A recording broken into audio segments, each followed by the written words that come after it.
Hay una iglesia preciosa que la Biblia describe así. Buenas tardes, hermanos y amigos. Dios les bendiga una vez más aquí en el canal de la Iglesia de Cristo que se reúne en College Hill. Le damos la bienvenida a cada uno de ustedes por tomarse el tiempo, el poder estudiar la palabra de Dios juntamente con su servidor, Rogelio Medina. Espero que se encuentren con bien. Sé que las cosas no han sido fáciles.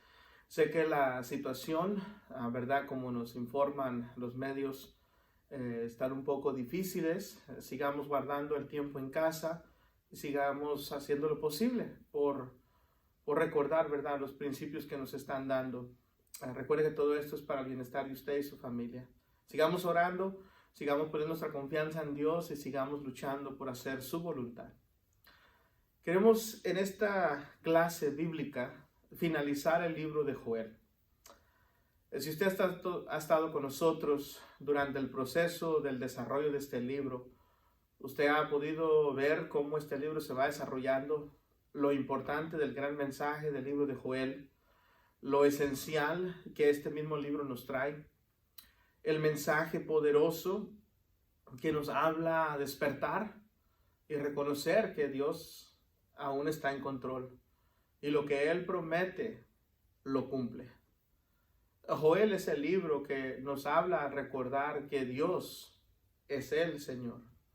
Y recordando eso, recordando la definición de su nombre, debemos de entonces reconocerle, reconocer nuestra condición y acudir a Él. Toda la primera parte, el primer capítulo habla en cuanto a el gran ejército que Dios enviará, en simbolismo o en lenguaje metafórico en cuanto a lo que es una langosta, que aquí también, ¿verdad? Se cree que es algo literal, esta langosta, en el caso de la nación de Judá.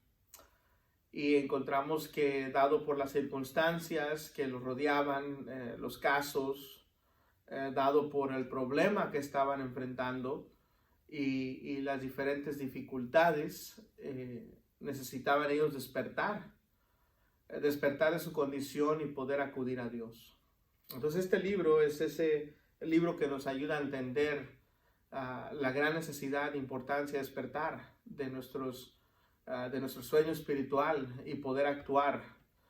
Venir al llamado que Dios nos está haciendo para purificarnos, para santificarnos, para poder estar bien delante de su presencia.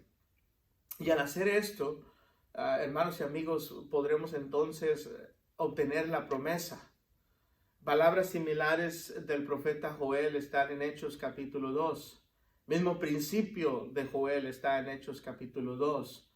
Y es por eso que Pedro trae a lucir ¿verdad? Lo que viene siendo esta sección en Hechos capítulo 2. Y mayor parte de Joel, desde el capítulo 2, versículo 18 en adelante, es en vista de lo que sucede en el día de Pentecostés.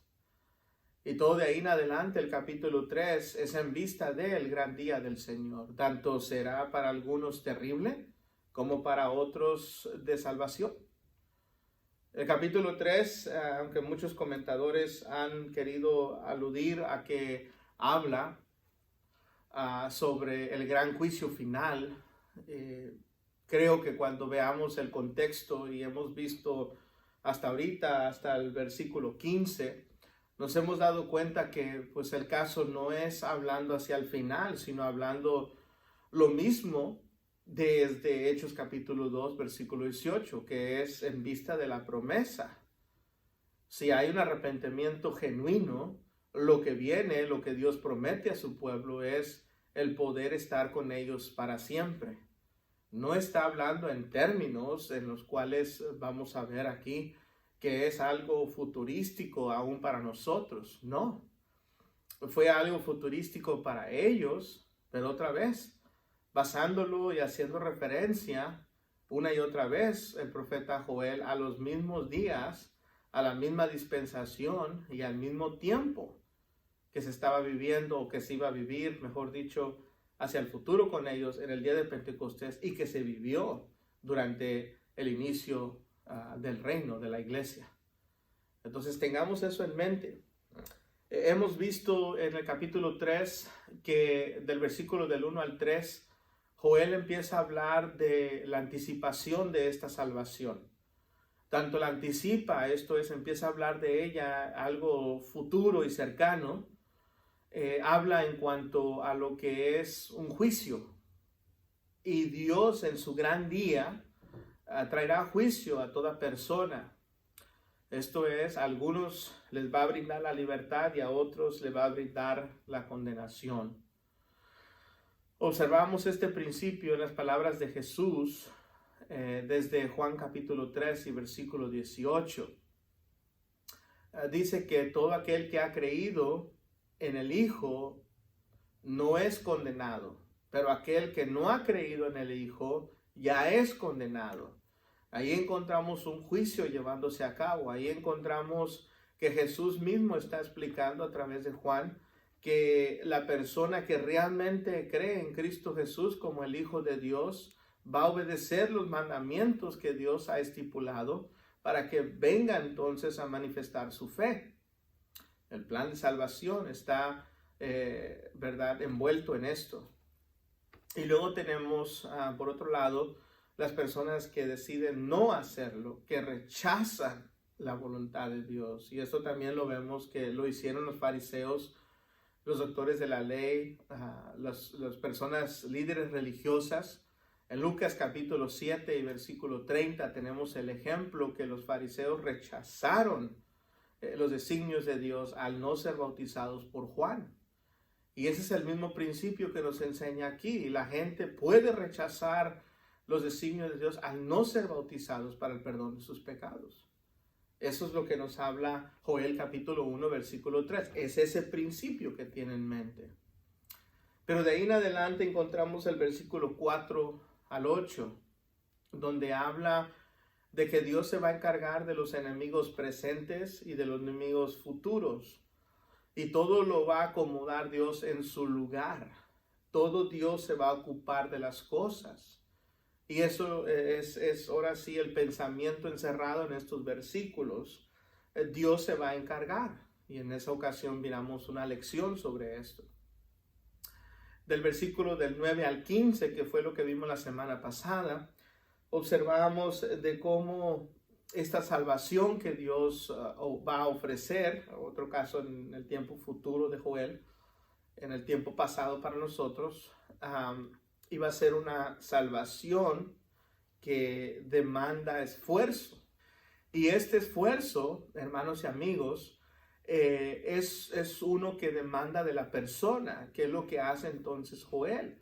Joel deja saber a usted y a mí que la salvación que Dios está por ofrecer a su pueblo, le deja saber, esfuérzate, cobra valor, cobra ánimo.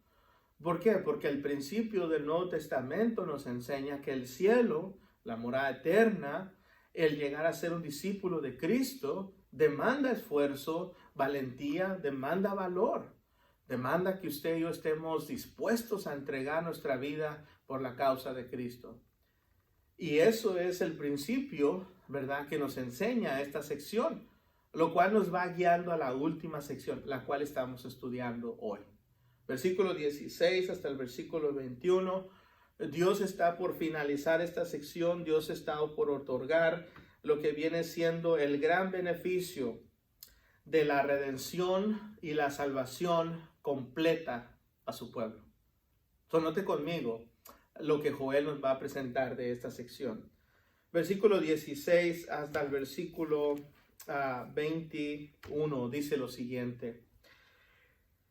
Y Jehová rugirá desde Sión y dará su voz, y desde Jerusalén, y temblarán los cielos y la tierra, pero Jehová será la esperanza de su pueblo, y la fortaleza de los hijos de Israel. Y conoceréis que yo soy Jehová vuestro Dios, y que habito en Sión, mi santo monte, y Jerusalén será santa, y extraños, note aquí, no pasarán más por ella. Sucederá en aquel tiempo que los montes destilarán mosto, y los collados fluirán leche, y por todos los arroyos de Judá correrán aguas, y saldrá una fuente de la casa de Jehová y regará el valle de Sitín. Egipto será destruido, y Edom será vuelto en desierto asolado, por la injuria hecha a los hijos de Judá, porque derramaron en su tierra sangre inocente. Pero Judá será habitada para siempre, y Jerusalén por generación y generación. Y limpiaré la sangre de los que no había limpiado, y Jehová morará en Sión. Que seamos siempre bendecidos por la exposición de la palabra de nuestro Dios. Quiero que mediten esto. Del versículo 16 en adelante encontramos este gran mensaje. Y quiero que pongamos atención de lo que acaba de decir el profeta Joel. Nos está mencionando que Jehová rugirá desde Sión. La palabra rugirá del hebreo sha'ag implica gritar, gemir, tronar y rugir. Y acarrea una idea de proferir un grito muy fuerte, lo que implica de una acción violenta, que seguirá a continuación como una expresión figurada de un rugido de león. Esto quiere decir que el león ruge y lo que viene detrás de ello, ¿verdad? Va a ser una acción que el león va a llevar a cabo. En este caso puede ser algo de un ataque, ¿verdad? O un rugido de autoridad y dominio. Aquí encontramos en esta ocasión, ¿verdad? Leyendo el diccionario de palabras del Antiguo Testamento, nos dice lo siguiente: el rugido es por la victoria que se ha logrado, por la angustia que se está experimentando. Sin embargo, aquí encontramos que Dios ruge desde Sión para declarar su autoridad, para declarar su gran victoria y así de esta manera, ¿verdad?, dar a conocer su gran poderío hacia con todos aquellos que escuchan su rugido. ¿Qué nos está diciendo entonces el profeta? El profeta está determinando que Dios ruge desde Sión, desde ese lugar, para declarar su gran victoria y para dejar saber su gran dominio y poder. Algo muy importante que tenemos que tener en mente. Cuando hablamos de Sión, hablamos de que esta palabra Sión se usa en referencia tanto a un monte físico en el Antiguo Testamento como también en referencia a la iglesia y lo que es el gran pueblo de Dios en representación de la iglesia. Entonces tenemos esto en mente también, lo cual, conectándolo desde el capítulo 2, el pensamiento está fluyendo y siendo desarrollado. Dios desde su iglesia está rugiendo con aquella gran victoria. Y note, dice el texto a continuación: y dará su voz desde Jerusalén y temblarán los cielos y la tierra. Quiero que tenga esto en mente. Dice, y Jerusalén aquí es mencionada y también Judá, y nos damos cuenta que la situación aquí en el caso de Jerusalén no está hablando de la Jerusalén física. Esto es, no está hablando de la tierra de Israel, la santa ciudad que se fue fortalecida en el tiempo de David o Salomón. No está hablando de esa Jerusalén literal, obviamente, porque está hablando de Sión y el lenguaje sigue siendo metafórico.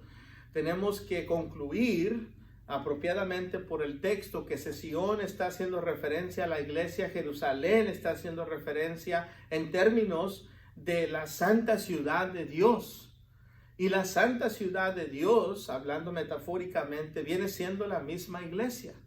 Entonces, desde Jerusalén, desde Sión, estará rugiendo Dios y dará a conocer su voz fuerte, dará a conocer, ¿verdad?, su mensaje con poder para todo el mundo, y el mundo quedará temblando. Si observamos el Nuevo Testamento, cuando el Evangelio fue predicado en el día de Pentecostés, y encontramos de ahí en adelante que hubo grandes maravillas y señales, y que cada vez que el Evangelio era proclamado, la gente quedaba atónita, maravillada.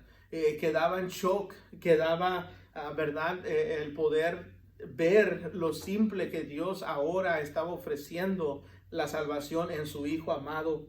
Y como ese mensaje, dice Pablo, no me avergüenzo porque tiene poder de salvación. Es el poder de Dios con el fin de salvar al mundo. Y eso es lo que el profeta Joel está hablando aquí. Dios está rugiendo desde su iglesia, dando a conocer de Jerusalén. Y recuerde, la palabra de Dios se proclamó en Jerusalén en el día de Pentecostés y de allí en adelante se desparramó para todo el mundo para poder darse a conocer. Eso es lo que está hablando en lenguaje metafórico para poder entenderlo. El texto continúa diciendo, pero Jehová será la esperanza de su pueblo y la fortaleza de los hijos de Israel. Note aquí dos cosas, dos verdades que el pueblo tiene que reconocer, dos verdades para usted también, que usted que es hijo o hija de Dios. Dos verdades que tenemos que tener en mente. Número uno es que Dios es nuestra esperanza, la esperanza que tenemos de la vida eterna en Cristo Jesús. Él es nuestra esperanza. Y luego, número dos, es de que Él es nuestra fortaleza, nuestro lugar de refugio, nuestro lugar seguro. Él es lo que el salmista nos recuerda en el Salmo 46, 1 al 2. Él es ese lugar, ese refugio, ese lugar, ¿verdad?, que podemos acudir en tiempos de necesidad o de peligro. Igualmente el Salmo 62, del 7 al 8, el Salmo 91, verso 2, y continúa viendo, ¿verdad?, lo que es la explicación del versículo 16. Podemos entonces apreciar el gran desarrollo del profeta Joel hacia lo que hizo Dios en Cristo Jesús. Pero note aquí, vamos al versículo 17. Inicia con una conjunción, conectándolo con el pensamiento anterior, y dice, y conoceréis que yo soy Jehová, vuestro Dios, que habito en Sión, mi santo monte, y Jerusalén será santa. Note aquí tres referencias, una vez más, a lo mismo, lenguaje metafórico a la iglesia. Dice, uno, ustedes van a darse cuenta total que mi presencia está allí, en Sión. ¿Verdad? Mateo capítulo 28, versículo 20, el Señor Jesucristo dijo a la parte final, y estaré con vosotros hasta el fin del mundo. Tenemos en mente que Dios ha prometido estar todo el proceso del cristianismo, de la fe, todo el proceso hasta la eternidad. Y llegamos aquí a poder observar que Dios lo que promete cumple. Y es a través de la iglesia, ahí en la iglesia, donde está la presencia de Dios completa. Y vamos a desarrollar eso más adelante. Quiero que tenga eso en mente, ¿no? Donde Dios presenta o otorga su presencia actual, donde Dios, podríamos decir, da todo el gran beneficio, es en la iglesia. En el Antiguo Testamento encontramos que nuestro Dios ponía su presencia en el tabernáculo a través de la nube. Y esa nube dejaba saber que Dios estaba presente entre su pueblo. Aunque Dios es omnipresente y está en todas partes, Él estaba únicamente y establecido dentro y alrededor de su pueblo, ¿verdad?, a través de esta nube. El tabernáculo hacía lo mismo. Aunque Dios es omnipresente y no estamos hablando en contra de esto, pero quiero que lo tenga en mente. Tampoco quiero entrar mucho a la omnipresencia de Dios. Lo que quiero ubicar es que hay un lugar siempre donde Dios ha otorgado su beneficio, tanto en el tabernáculo, en el templo. La persona podía venir después de recibir las instrucciones, podía ofrecer sus sacrificios, sus ofrendas, podía ofrecer sus diezmos a lo que era Dios, y Dios le iba a brindar el gran beneficio que tenía, pero tenía que ir a este lugar, tanto el tabernáculo, en el templo, en sus tiempos. Hoy en día la persona viene a la iglesia, y es en la iglesia donde la persona recibe el gran beneficio. Cuando digo iglesia, no me malentiendan, no estoy hablando de un edificio donde se reúne la iglesia, sino lo que es el cuerpo de Cristo, a ser un creyente, un cristiano. Y cuando uno hace esto, cuando uno lleva a cabo estos actos de la obediencia, entonces, dice Dios, te doy todo el beneficio. Pablo lo dijo en Efesios 1, el versículo 3, toda bendición espiritual está en Cristo Jesús. Esto es lo que está explicando Joel, que en Sión está la presencia de Dios y los beneficios que Dios tiene que ofrecer. Dice, mi santo monte y Jerusalén será santo. El santo monte de Dios es el monte inconmovible. Recuerde lo que dice Hebreos capítulo 12. Hebreos capítulo 12 y versículo 28. Así que recibiendo nosotros un reino inconmovible, tenemos gratitud y mediante ella sirvamos a Dios, agradándole con temor y reverencia. Nos presenta el escritor a los Hebreos que es un reino inconmovible. Ese mismo contexto, versículos anteriores, encontramos, ¿verdad?, que nos menciona sobre el monte de Dios. El versículo 22 dice, sino que os habéis acercado al monte de Sión, a la ciudad del Dios vivo, Jerusalén la celestial, a la compañía de millares de ángeles. Note que el escritor a los Hebreos dijo, ustedes los cristianos se han acercado a estas expresiones que dice Joel, a la ciudad de Sión, al monte santo. Y eso es lo que está hablando en referencia a lo que es la Jerusalén celestial. De igual manera, Pablo trata esto en Gálatas también. Y nos menciona todo esto para hacer referencia a la gran iglesia que vino a establecer Jesucristo. Mateo 16 y versículo 18.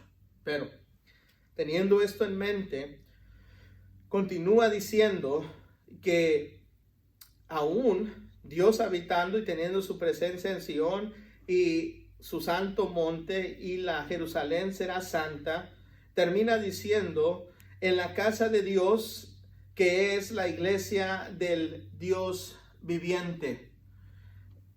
Note que aquí nos deja saber ahora y que encontramos, ¿verdad?, el principio, mejor dicho, de lo que Timoteo es dado a conocer a través del apóstol Pablo. Ya mencionamos anteriormente la iglesia como el monte de Sión, como lo que viene siendo el monte santo de Dios, como la santa Jerusalén, y observamos que todas esas descripciones es en vista de lo que Pablo le dice a Timoteo. Por si tardo, ¿verdad?, sepas cómo debes conducirte en la casa de Dios. ¿Cuál es la casa de Dios? Mismo Pablo dice que es la iglesia del Dios viviente. Sí, la casa donde Dios mora, la casa donde Dios habita, la casa donde está su presencia y sus beneficios, es la misma iglesia. Y Pablo nos ayuda a entender este mismo principio. De ahí en adelante podríamos ver que deja una declaración muy clara. Y espero, amigo, amiga, que tú puedas ver esta distinción. Dios es claro en esto. Note la parte final del texto, dice, y extraños no pasarán más por ella. Esta expresión es interesante, es muy importante el poder ver. La palabra extraños, sor, que viene siendo la palabra hebrea, hace referencias de personas de otra familia. Esto quiere decir personas no autorizadas, personas que no son levitas, o en este caso, ¿verdad? Perdón, personas que no son judías, ¿verdad?, de la descendencia de los judíos. Entonces, ¿qué está diciendo Dios? Que estas personas extrañas, estas personas que no pertenecen al pueblo de Dios, y usamos, mejor dicho, la definición de la idea, si usamos esa expresión, entonces encontramos que personas que no le pertenecen a Dios, esto es, que no han obedecido, que no se han sujetado a su ley, que no han implementado la obediencia a su palabra, no pasarán por ella. La palabra pasarán del idioma original abar, denota pasar, denota alienar, denota traer, llevar, eliminar, tomar, quitar y o transgredir. Ahora, todas estas connotaciones vemos que son varias las que esta palabra acarrea, pero no todas aplican. Cuando uno es estudiante de la palabra de Dios, se tiene que dar cuenta que la palabra hebrea tiene una gramática, y esta gramática te define y te ubica las connotaciones que sí se aplican. Y en este caso hace referencia a la connotación tomar. ¿Por qué? Porque lo que está diciendo es que ningún enemigo o extraño, esto es que no pertenezca al pueblo de Dios, llegará a tomar posesión de ella o ser parte de ella. Note lo que estoy diciendo. Ningún enemigo, ninguna persona extraña puede ser parte del pueblo de Dios. No porque uno no lo quiera, sino porque es extraño, es extraña. Tiene que llevar a cabo lo que son los requisitos de Dios. Hago un ejemplo con esto. En el Antiguo Testamento tenemos los judíos, pero también tenemos aquellas personas llamadas prosélitos. Y estos prosélitos eran personas de extrañas naciones que voluntariamente se sujetaban a las normas, a los mandamientos de Dios, y cumplían con los requisitos que Dios había estipulado. Y uno de los requisitos, en este caso, si era macho, tenía que ser circuncidado. Y dado a la circuncisión, esa persona, aparte de la circuncisión, siendo una señal, tenía que ahora llevar a cabo exactamente las mismas responsabilidades que un judío. Ahora, tenemos que tener en mente que un extraño, dado a que no era un levita, ni tampoco era hijo de Aarón, ni tampoco era un cuatita o de las otras tribus que tenían ciertas responsabilidades, no podía llevar a cabo. Pero todo judío común tenía que venir y traer sus sacrificios, sus ofrendas. Eso es lo que el prosélito podía llevar a cabo. Celebrar las fiestas solemnes como un judío común, traer sus ofrendas, sus sacrificios, sus diezmos y practicar el respeto y adorar a Dios tal como se le permitía. Habiendo dicho eso, lo mismo es aquí, dicho por Joel en el tiempo de nosotros, la iglesia. En el tiempo del día de Pentecostés hasta nosotros y hasta el fin del mundo. Ningún extraño, ninguna persona que no pertenezca al pueblo de Dios puede tomar o puede participar en lo que Dios ofrece o en lo que Dios da. Como tampoco ningún extraño puede llegar a conquistar la iglesia, el reino de Dios. Y déjenme digo algo en cuanto a esto. Podemos observar que hay muchos cristianos que se alejan. Podemos observar que hay mucha apostasía hoy en día. Podemos observar que hay muchas congregaciones que practican cosas no autorizadas por Dios. Pero aún a pesar de todas esas cosas, la iglesia del Señor sigue fuerte y permanece para siempre. ¿Por qué? Porque Dios diseñó a su iglesia de una manera que nunca y jamás podrá ser destruida por nadie. Mientras haya personas que se apeguen al plan divino de Dios, siempre su iglesia permanecerá. Así sean 10, así sean 2. La iglesia permanecerá en vista de lo que los enemigos estén. Es por eso que cada congregación es autónoma. Esto es, tiene su gobierno en cada lugar. Y por eso es que cuando estas congregaciones, aunque estén yéndose y apostatando de la doctrina del Señor, tenemos muchas que aún se mantienen y perseveran. Tengamos eso en mente. Ningún enemigo podrá tomarla, ni ningún enemigo podrá adorar dentro de lo que es la iglesia si es que no ha obedecido. Este principio es muy importante. Recuerde que el templo de Dios, donde Dios pone su presencia, es en el lugar donde Él habita.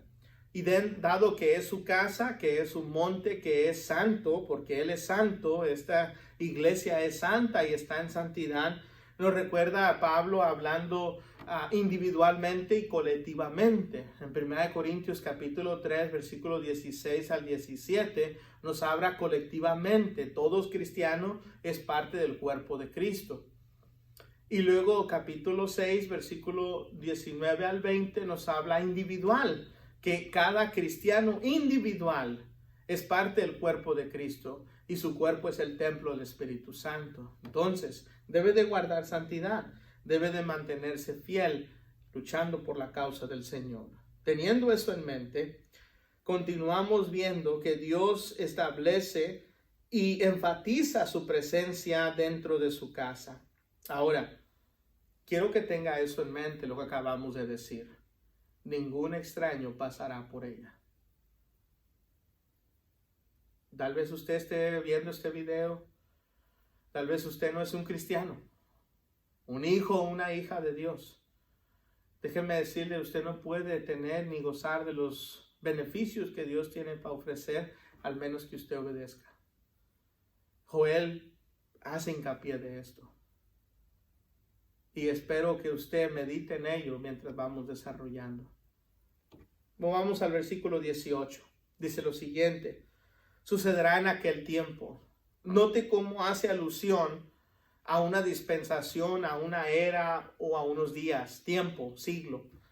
Hablando de esto, el versículo 29 del capítulo 2 y el capítulo 1 del versículo 3 habla del mismo tiempo. Esto nos ubica y nos deja saber a todo estudiante de la Biblia de que el capítulo 2 y versículo 29 es ese mismo tiempo que habla: en ese tiempo derramaré mi espíritu a mis siervos y a mis siervas.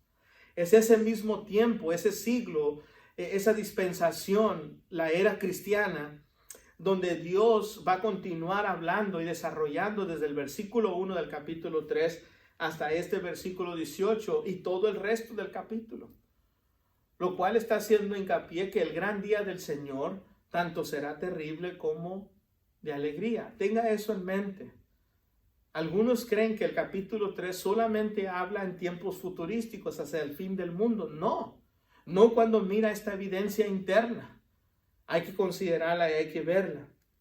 Y dice que en esos tiempos, en esa dispensación, la era cristiana que vivimos, dice que los montes destilarán mostos y los collados fluirán leche, y por todos los arroyos de Judá correrán agua.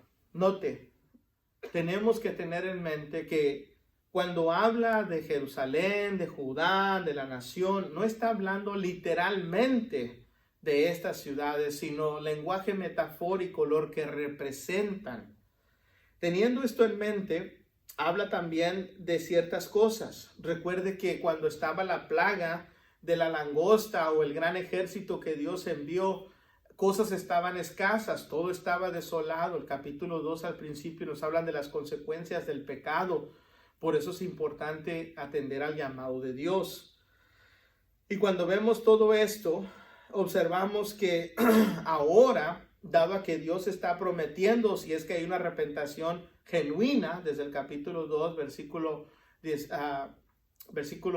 12 en adelante, encontramos entonces que si ese arrepentimiento entra en efecto, entonces Dios promete, y lo que Dios promete es una restauración. Y esta restauración o esta renovación que Dios va a dar a la persona y a su pueblo es una en la cual va a proveer mosto, ¿verdad? Esto es, lo mismo habla el profeta Amós en el capítulo 9, versículo 13.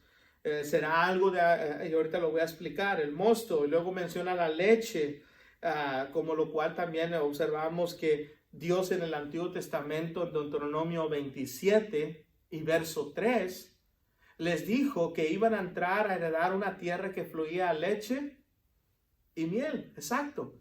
Note allí, teniendo eso en mente, dice Dios, esto van a obtenerlo. Y luego menciona el agua.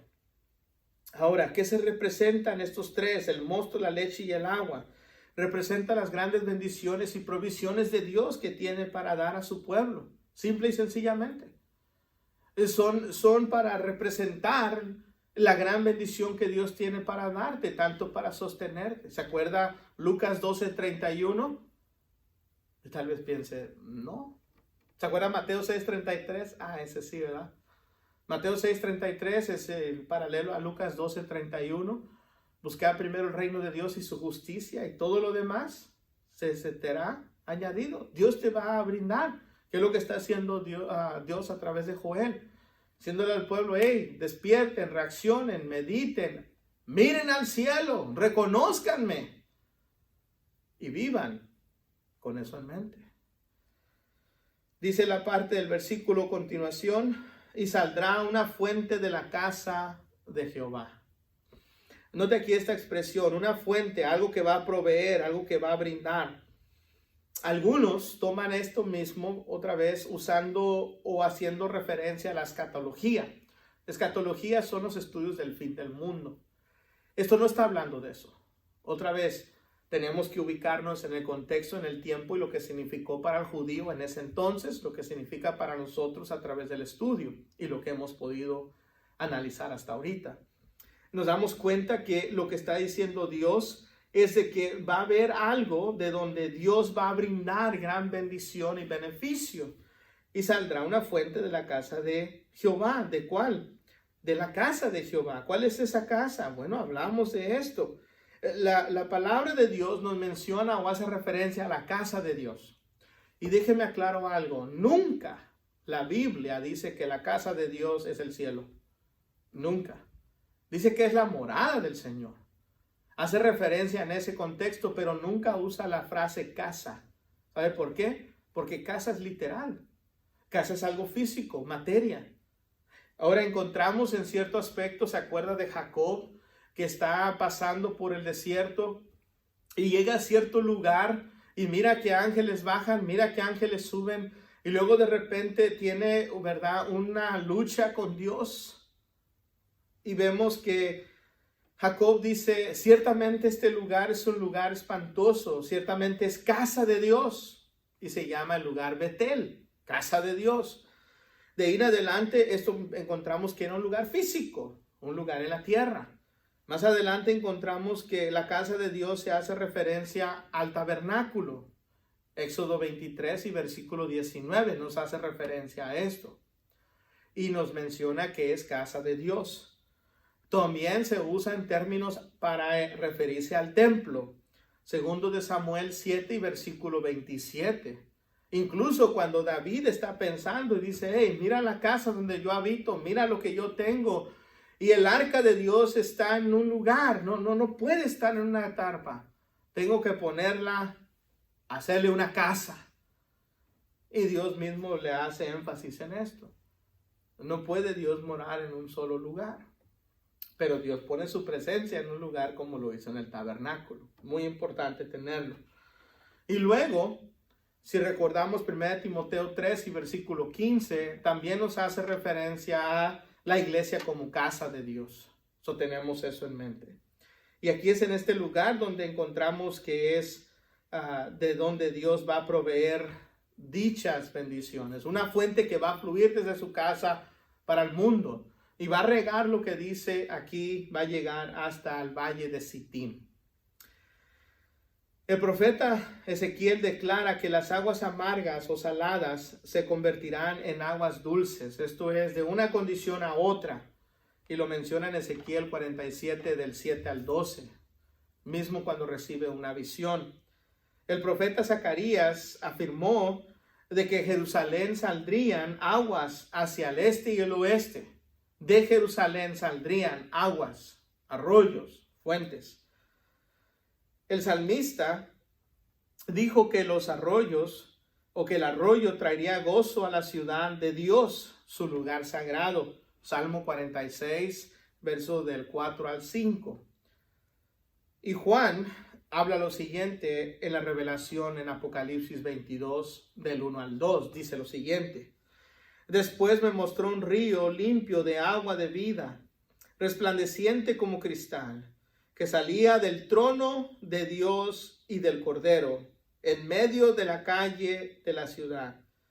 Y a uno y a otro lado del río estaba el árbol de la vida, que produce 2 frutos, dando cada mes su fruto, y las hojas del árbol eran para la sanidad de las naciones. Note ahí. ¿Qué es lo que está haciendo el Salmo, en la revelación Juan del capítulo 21? Muestra a la Santa Iglesia. Deja saber su gran resplandor, su belleza, su hermosura. Y dentro de esa iglesia, ¿verdad?, es donde usted y yo queremos estar. Y si somos parte de la iglesia de Cristo, estamos en la iglesia del Nuevo Testamento. Amigo, amiga, si usted no es parte, escuche, ponga atención, haga preguntas o acérquese a una iglesia de Cristo que le podamos atender y ayudar. También de igual manera, ¿verdad? Encontramos que estas evidencias pues llegan a mantener o a reflexionar una gran abundancia de lo cual habría en este gran lugar que es la casa de Dios. Y cuando hablamos en abundancia no estamos hablando materialmente, aunque Dios sí nos bendice con grandes cosas y nos provee aún más de lo necesario, pero estamos hablando de la abundancia de las bendiciones que Dios nos ha dado en Cristo Jesús. Y teniendo esto en mente, seguimos leyendo y hace referencia a un valle, ¿se acuerda? Y regará el valle de Sittim. No podemos olvidar de este valle. El término Sittim viene del original Sittim y denota acacia. El acacia es un árbol de hojas alternas, ovaladas y lisas. El acacia tiene flores blancas y amarillas, olorosas, agrupadas en racimos, y su fruto es legumbre. Dichos árboles serán sumamente importantes para su madera, o por su madera, mejor dicho, dado que fueron usados en la construcción del tabernáculo. Cuando a Moisés se le pidió que construyera los diferentes obsequios para poder adorar a Dios en el tabernáculo, se le pidió que fueran hechos de madera de acacia. Y esto lo menciona desde Éxodo capítulo 25 hasta el capítulo 38. Deuteronomio 10 y versículo 3. De igual manera. Sin embargo, en esta referencia, al igual que la otra, no está hablando de este lugar literal. Y con esto en mente, pues tenemos que hacer mención de los 3 valles mencionados en este capítulo. El primero es el valle de Josafat. Y observamos allí que esto es la representación de un lugar o de lo que significa Josafat, que es Dios juzgará. ¿Qué es lo que está diciendo Dios? Va a haber llegar un valle, un lugar muy específico donde yo voy a juzgar. El valle de Josafat. Del versículo 2 y el versículo 12 habla de esta referencia. El versículo 14 hace referencia al valle de la decisión. Y si usted pone atención, está hablando del mismo lugar. Josafat es donde Dios va a juzgar. Y en ese valle, en ese lugar, no solamente Dios traerá un juicio, es porque Dios va a brindar la oportunidad de que tú y yo tomemos decisiones. Y bajo esa decisión, el juicio se va a llevar a cabo. Pero mismo, el valle de Sittim. El valle de Sittim menciona o nos deja saber que es un lugar muy estrecho y profundo, que tiene una condición, pero que ahora tendrá otra. Esto es una renovación. En otras palabras, poniendo estos 3 valles, quiere decir que Dios va a llevar a cabo un juicio dependiendo de la decisión que tú tomes, y dependiendo de esa decisión, tú tanto tendrás vida o se te quitará. Simple y sencillamente lo que significan metafóricamente estos valles. Lo que está haciendo referencia a Dios en cuanto a esto. Y vamos al versículo 19. Egipto será destruida y Edom será vuelto en desierto asolado por la injuria hecha a los hijos de Judá, porque derramaron en su tierra sangre inocente. Quiero que tenga esto en mente. Pareciera que este versículo está fuera de lugar. Pareciera como que Dios está mencionando a Egipto y a Edom, naciones que pues en este caso diríamos ¿qué significan? Todo esto está en representación de algo. Todo ha sido metafóricamente hasta este momento, y tenemos que mantener que si ha sido metafórico no puede ser literal. Entonces, teniendo esto en mente, estas 2 ciudades son en referencia o representación tanto de las cosas como los enemigos de Dios que tienen en ese momento, como también representando lo que es Egipto, el mundo, y lo que es Edom, que significa rojizo, que viene siendo en referencia al pecado. Si este es el detalle, si este es el caso, entonces lo que está diciendo Dios es que en ese entonces Dios se encargará del mundo y se encargará del pecado para aislarlos completamente de Dios, de su presencia, de su pueblo. ¿Qué dijo Jesucristo en Juan capítulo 17 cuando hace la oración al Padre? Él está orando pidiendo que sus discípulos sean guardados del mal. Y dice, te pido, no que los quites del mundo, porque están en el mundo, pero no son del mundo. Sí, el cristiano o el creyente llega a estar mismo alrededor de gente incrédula, pero esa gente incrédula, esa gente, ese mundo que lo rodea y el pecado, no le afecta en sentido de que no le afecta si es que Él no lo permite que le afecte. ¿Sí? ¿A qué me refiero con esto? Que el mundo y el pecado tienen gran influencia, pero el mundo y el pecado no le puede quitar la vida espiritual a usted, al menos que usted permita, al menos que usted se preste y se deje llevar por el mundo y el pecado. Entonces, eso es lo que vemos en referencia a esto. Egipto y Edom son en representación de los enemigos. Esto es, Dios se va a encargar de quitar los enemigos y el pecado, aislarlo de ti si te mantienes en santidad, si te mantienes en la iglesia. Entonces, teniendo esto en mente, dice el versículo 20, pero Judá será habitada para siempre y Jerusalén por generación y generación. Recuerde esto otra vez. ¿Qué está haciendo ahora el profeta? Hincapié. ¿Ya dijo esto? Sí, pero ¿por qué lo repite? Porque quiere que el judío en su tiempo entendiera y quiere que el creyente en su tiempo hoy entienda que Dios siempre estará con su pueblo y que dado que estará con su pueblo, esto es de generación en generación. Recordando las palabras del escritor a los Hebreos, Hebreos 13, versículo 5, dice, nunca te desampararé y nunca te abandonaré. Dios promete estar siempre contigo y conmigo si somos parte de su pueblo. Y luego menciona de generación en generación. Estas palabras ayudan a entender lo que se dijo en Hechos capítulo 2, regresando a ese gran día. En Hechos capítulo 2, cuando usted y yo recordamos las palabras del apóstol Pedro, vemos el versículo 39, después de que se da el plan de salvación. El versículo 39 dice, porque para vosotros es la promesa y para vuestros hijos y para todos los que estén lejos, para cuanto el Señor os llamare. Note allí, para tus hijos y para los hijos de tus hijos de generación en generación. Claro que sí. La promesa es para ti, para tus hijos y los hijos de tus hijos y todo a quien Dios llame.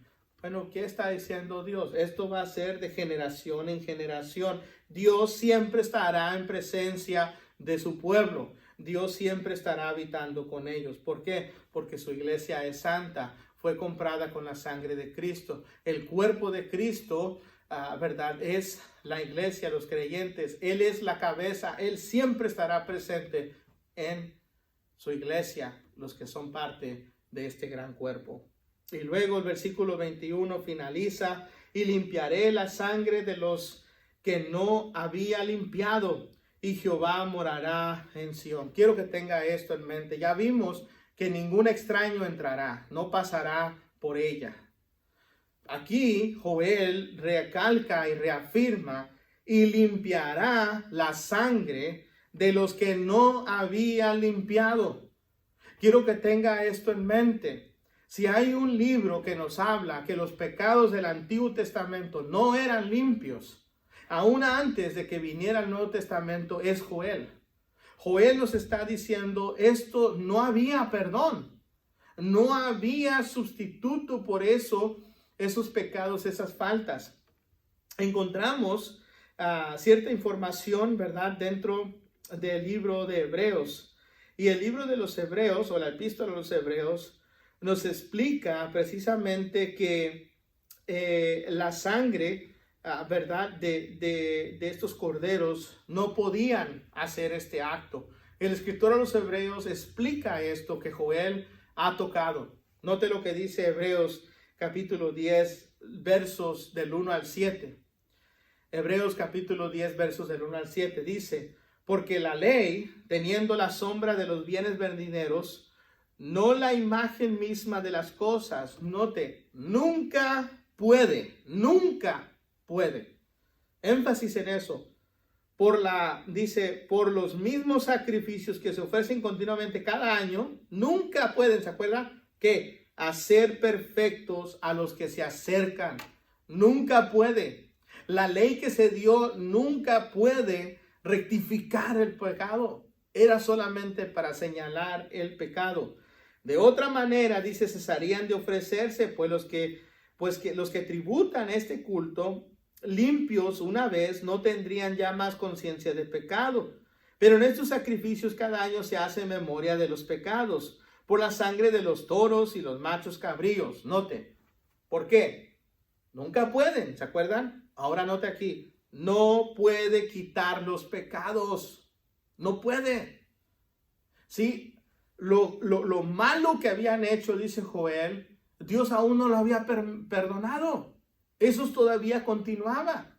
Ahora, sigue diciendo, por lo cual entrando en el mundo, dice, sacrificio y ofrenda no quisiste, mas me preparaste cuerpo. Holocausto y expiaciones por los pecados no te agradaron. Entonces dije, esto es Jesucristo, he aquí que vengo, oh Dios, para hacer tu voluntad.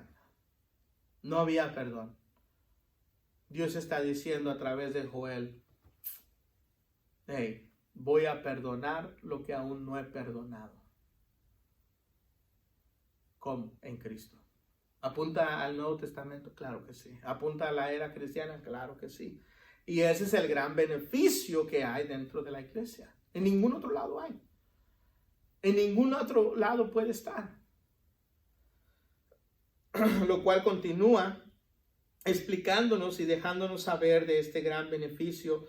Y luego el texto nos deja saber, dice, y Jehová morará en Sión. Esta es la manera que termina este gran libro. Te va a perdonar lo que aún no ha perdonado, dice Dios. Póngase a pensar lo maravilloso de esas palabras para el pueblo en ese entonces. El saber que habían fallado, el saber que Dios les estaba pidiendo que se arrepintieran, pero el saber diciendo, Dios, mira, si ustedes continúan, va a llegar un momento en el futuro donde yo no me acordaré jamás de sus pecados. Y precisamente Hebreos, ese es el libro que nos habla de esto. Precisamente Hebreo es el libro que nos enfatiza, nos explica.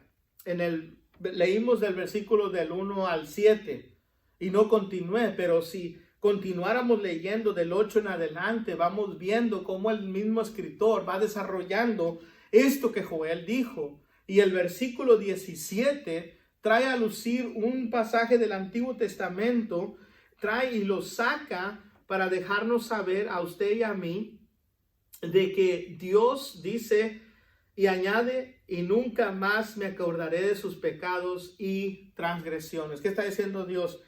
Cuando esto se solucione, cuando esto llegue a su claridad, yo no me acordaré más de ello. ¿Cuándo fue esto? En el Nuevo Pacto. Jeremías 31 y versículo 34 habla de esto. Este es el Nuevo Pacto. Esto es lo que Joel estaba hablando, lo que venía en el futuro, los beneficios en el cristianismo. No me acordaré de tus pecados. Cuando Cristo murió en la cruz, trajo justificación para aquellos que murieron en la ley. Todo de Cristo hacia atrás a la creación.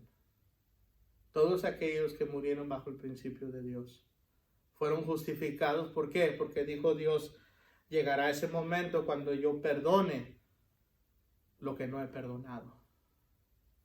Porque solamente el Cordero de Dios que quita el pecado del mundo, y cuando hablamos del mundo no estamos hablando del mundo nomás hoy, sino el mundo que ha existido del principio hasta ahorita y hasta el fin. sacrificio perfecto, fue dado por nuestro rescate. Y allí dice, Jehová morará en Sión. Esta expresión de morar en Sión, su santa ciudad, en su casa, son énfasis de que usted y yo, para que usted y yo entendamos, Dios no mora en otro lugar. Dios no brinda salvación en otro lugar. Dios no da beneficios en otro lugar. O eres parte de su iglesia y tienes acceso a su gracia y todo lo que Dios brinda, o no tienes acceso a su gracia y todo lo que Dios brinda.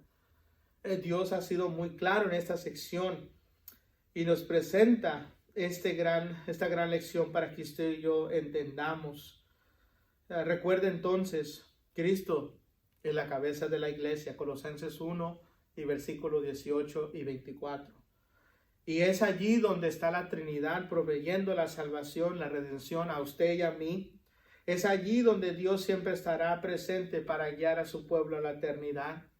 Es allí donde Dios va a ofrecer la morada eterna a los que están en su iglesia. Quiero que tenga esto en mente. Querido amigo, querida amiga, quiero que medite. Si usted no es parte de la iglesia del Nuevo Testamento, si no es parte de la iglesia que Cristo vino a establecer, pregúntese por qué. ¿Qué lo ha detenido o la ha detenido hasta este momento? Si no ha comprendido, si desea saber más bajo este estudio, su servidor está dispuesto a poder comunicarse con usted. Mi información va a aparecer en la pantalla.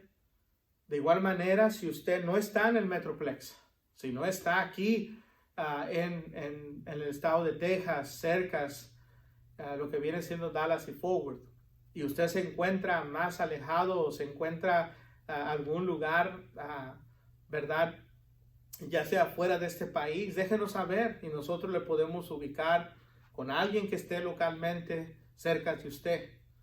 Nosotros podemos instruirle y guiarle también para que usted pueda llegar a la obediencia del Evangelio.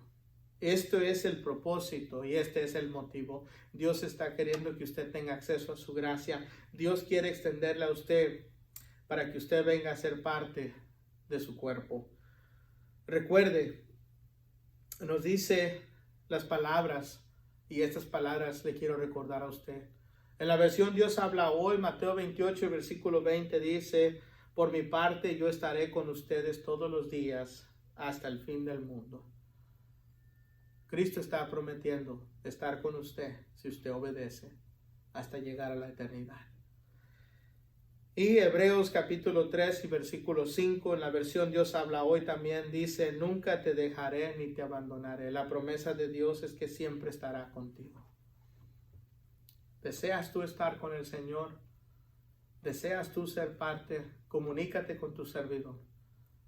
Vamos también a proveer una lista de congregaciones locales aquí en el Metroplex que se mantienen sanos a la enseñanza, fieles a la palabra de Dios, a la cual usted pueda acudir, ya sea por verdad, información o para venir a la obediencia del Evangelio.